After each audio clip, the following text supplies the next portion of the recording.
మన ఇంటిలో పూజ గదిలో దేవుడి పటాల దగ్గర ఎటువంటి ఎనర్జీ ఉంది చూద్దాం.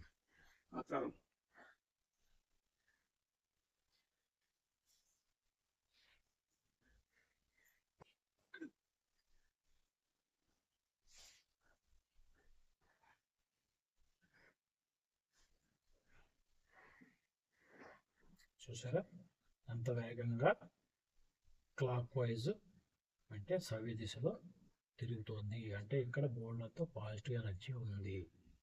మనం ఇక్కడ కూర్చొని ప్రార్థన చేసుకుంటే, పూజ చేసుకుంటే ఈ పాజిటివ్ ఎనర్జీ అనేది మన ఎనర్జీ బాడీలోకి వస్తుంది.